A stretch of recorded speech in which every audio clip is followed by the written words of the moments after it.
আজকের দিনে দাঁড়িয়ে প্রায় সমস্ত কর্মক্ষেত্রে আমাদের পাসপোর্ট সাইজ ফটো প্রয়োজন হয়। সব সময় তো আর ফটো স্টুডিওতে গিয়ে ফটো বানানো সম্ভব হয় না।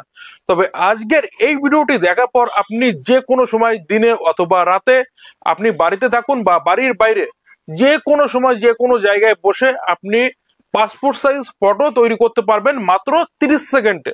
একটু ভুল বললাম, পাসপোর্ট সাইজ ফটো নয়, প্রফেশনাল পাসপোর্ট সাইজ ফটো। একটু সময় নিচ্ছি। প্রফেশনাল কেন বললাম? প্রফেশনাল এই কারণে বললাম, আপনি যখন এই 30 সেকেন্ডের মধ্যে আপনার পাসপোর্ট সাইজ ফটো তৈরি করবেন, আপনি ধরুন একটি গেঞ্জি গায়ে দিয়ে আছেন, তো সেই 30 সেকেন্ডের মধ্যে সেই গেঞ্জিটিকে আপনি চেঞ্জ করে সেখানে ব্লেজার অথবা একটি ফর্মাল পোশাক, এমনকি পিছনে আপনি কেমন কি কালারের ব্যাকগ্রাউন্ড রাখবেন সেটিও সিলেক্ট করতে পারবেন।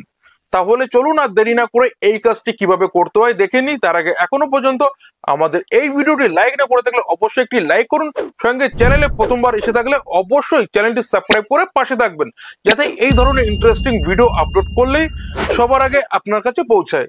তো চলুন ভিডিও শুরু করি। এই কাজটি করার জন্য প্রথমে আমাদের একটি সেলফি নিয়ে নিতে হবে। তো আপনারা আপনাদের মতন করে একটি সেলফি তুলে নেবেন, বা আপনার আগে থেকে যদি গ্যালারিতে আপনার কোনো ফটো থাকে তাহলে সেটিও ব্যবহার করতে পারবেন। তো এবার আমাদের স্মার্টফোনে যে কোনো একটি ব্রাউজার ওপেন করে নিতে হবে। এখানে আমি গুগল ক্রোম ইউজ করছি, তো এখানে সার্চ করব কাট আউট প্রো। স্ক্রিনে আমি লিখে দিচ্ছি, তো এটা দেখে আপনারা সার্চ করবেন।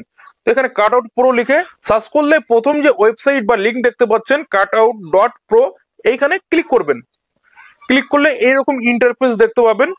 এবার আপনি একটু নিচের দিকে আসবেন।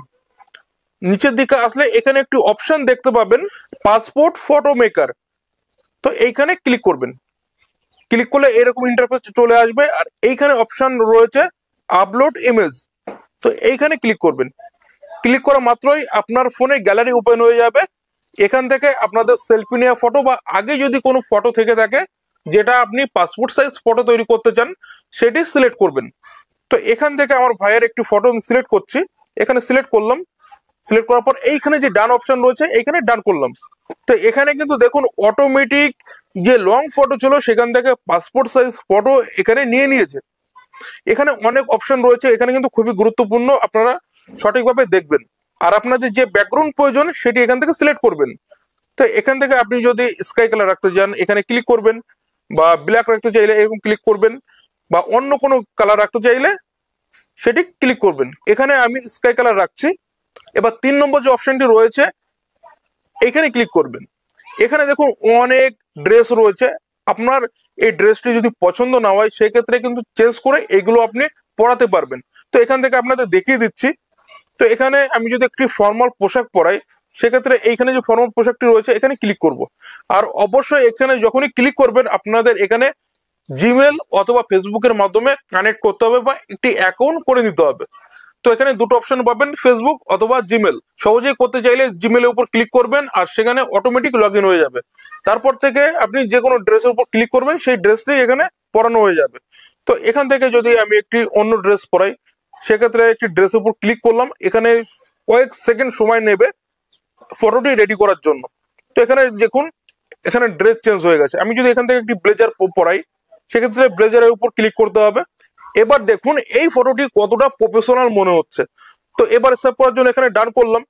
ডান করার পর এখানে অপশন রয়েছে, আপনি চাইলে এখানে ক্লিক করে পিএনজি তে করতে পারেন অথবা জেপিজি ফরম্যাটেও করতে পারেন। তো আমি এখানে পিএনজি তে করব। এখানে ডাউনলোডে ক্লিক করলাম। এটি আমাদের ডাউনলোড হয়ে গেল।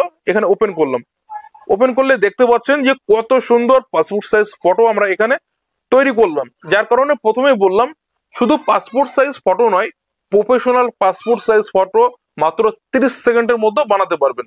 আশা করছি পুরো বিষয়টি আপনাদের কাছে ক্লিয়ার হয়ে গেছে যে পাসপোর্ট সাইজ ফটো দ্রুত কিভাবে বানানো সম্ভব মাত্র 30 সেকেন্ডের মধ্যে। ভিডিওটি ভালো লাগলে অবশ্যই ভিডিওটি লাইক করবেন, আর সঙ্গে চ্যানেলটি সাবস্ক্রাইব করে পাশে রাখবেন, যাতে নতুন নতুন ভিডিও আপলোড করার সঙ্গেই সবার আগে আপনার কাছে পৌঁছায়। তো আজকের ভিডিও এখানেই শেষ করছি। ফিরবো নতুন ভিডিওর সঙ্গে। তত সময় ভালো থাকবেন, সুস্থ থাকবেন। দেখা হচ্ছে নেক্সট ভিডিওতে।